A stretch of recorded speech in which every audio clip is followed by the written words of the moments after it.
buenos días, estimada abogada Carmita García. Mi nombre es Mayamile Delgado Aguayo, perteneciente al octavo semestre paralelo A de la carrera de Derecho. Hoy les voy a hablar sobre los trastornos que se asocian con conductas delictivas. Este nos dice que los trastornos de personalidad suponen la exteriorización de los procesos desadaptivos y poco flexibles de los rasgos individuales de las personas que las padecen. Estos trastornos pueden afectar en mayor o menor medida a la capacidad de cognición, a las emociones, motivaciones, a la forma en la que estos sujetos se relacionan y reaccionan con su entorno en general y en casi cualquier situación. Los trastornos psicológicos que más se suelen relacionar con el crimen son el negativista desafiante, el explosivo intermitente, el de conducta, el de personalidad antisocial y algunas parafilias.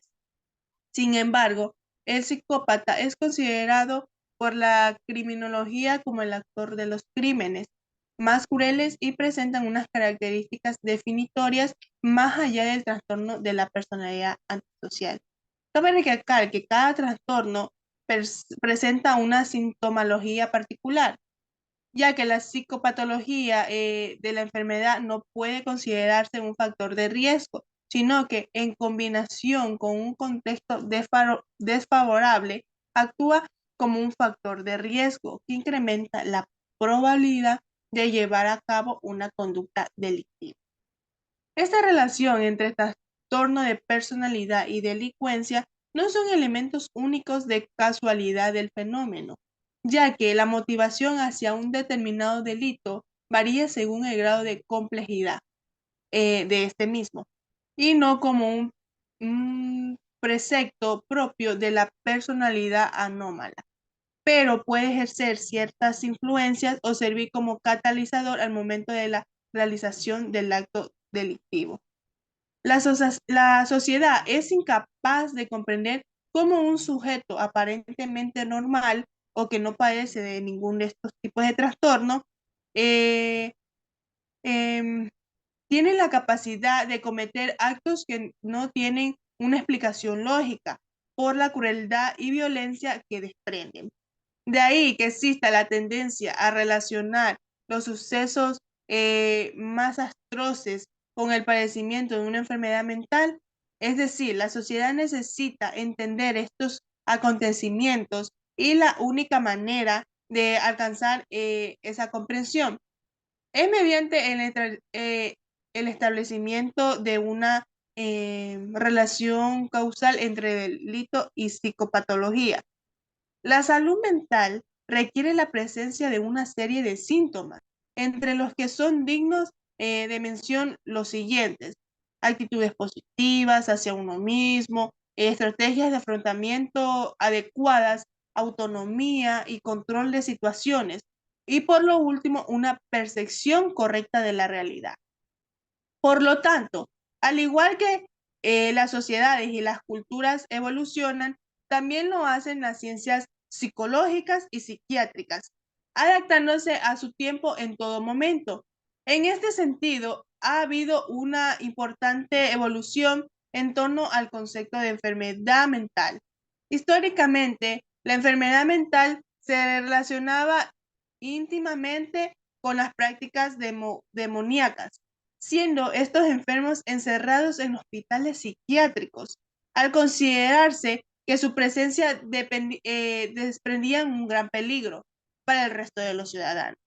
Actualmente, a pesar de que sigue existiendo un cierto desconocimiento sobre la enfermedad mental, se ha superado el tratamiento eh, que recibían estas personas y se ha apostado por una intervención comunitaria, trabajando en factores biológicos, psicológicos y sociales, dejando poco a poco de lado los hospitales psiquiátricos, que también se los denominaba como manicomios.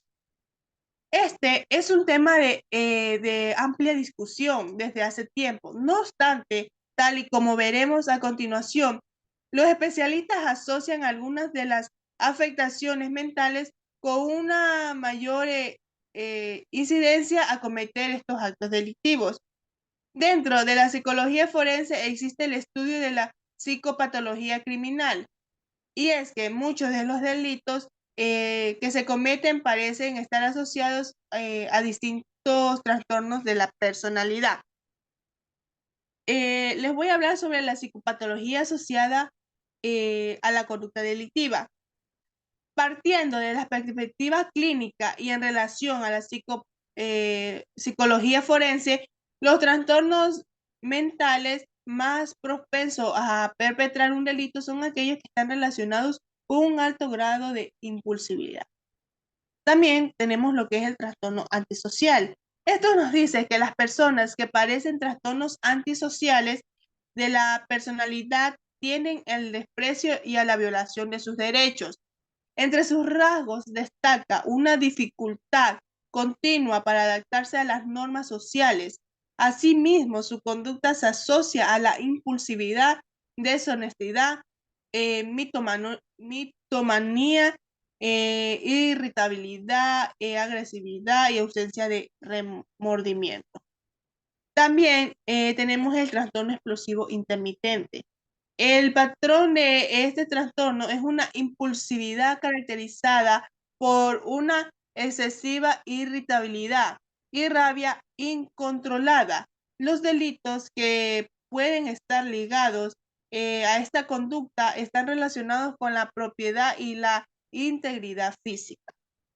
Se trata de un trastorno incluido dentro del grupo de control de los impulsos, un área donde también destacan otras afectaciones como la piromanía o cleptomanía. En estos casos, la falta de control de los impulsos puede desencadenar episodios agresivos sin premeditación con posterior remordimiento.